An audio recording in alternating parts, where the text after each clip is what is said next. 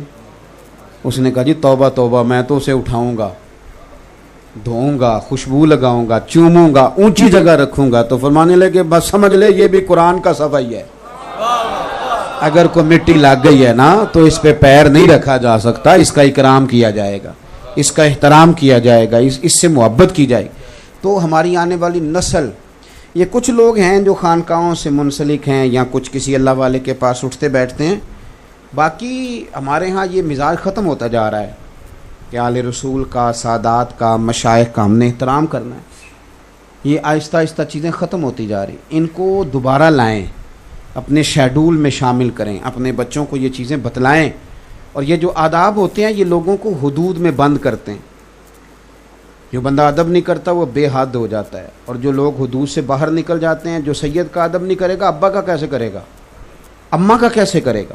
جن لوگوں کو ہم آداب سکھائیں گے وہ پھر انشاءاللہ سب کا ادب کریں گے، ان کا پھر مزاج بن جائے گا ادب کرنے کا، تو زندگی میں ادب والے بنے۔ کل انشاءاللہ تعالی سیدنا عمر فاروق کا دن ہے، تو اگر آپ کل شام والے لنگر پہ ختم شریف پڑھیں اور بچوں کو کہیں آئے پتر دعا کریں حضرت عمر فاروق کے درجات کی بلندی کے لیے، اور حضور نے فرمایا ہے کہ جب میرا عمر دنیا سے جائے گا تو میرا اسلام روئے گا۔ یہ دیکھیں اس بندے کا کمال جسے نبی پاک نے اللہ سے مانگ کے لیا ہے۔ تو حضرت عمر کا دن منائیں، پھر محرم شریف میں روزے کا ذہن بنائیں۔ 10 محرم کے روزے کی اتنی اہمیت ہے کہ یہ فرض رہا ہے، اور خواتین کو ضرور بتائیں۔ مجھے اکثر محسوس ہوتا ہے کہ روزے رکھنے کا ذہن عورتوں کا زیادہ ہوتا ہے، انہیں بتائیں کہ محرم کے پہلے 10 دنوں میں اگر 3 روزے رکھے جائیں تو بڑی برکت ہے، اور جو 10 محرم کا روزہ رکھے اسے تو پورے سال کے روزے کا ثواب ملتا ہے۔ تو یہ تھوڑا سا ذوق پیدا کریں، اور اگر ہو سکے ممکن ہو تو بچوں کو بتائیں کہ یہ صبح ہمارا اسلامی سال شروع ہوا ہے، ہماری تو عبادات اسلامی طریقے سے ہیں، ذی الحج میں ہی حج ہوگا، رمضان میں ہی روزے رکھے جائیں گے، شعبان میں شب برات ہوگی، تو آپ کو اسلامی سال یاد ہوگا، پھر بہت ساری آسانیاں ہوں گی۔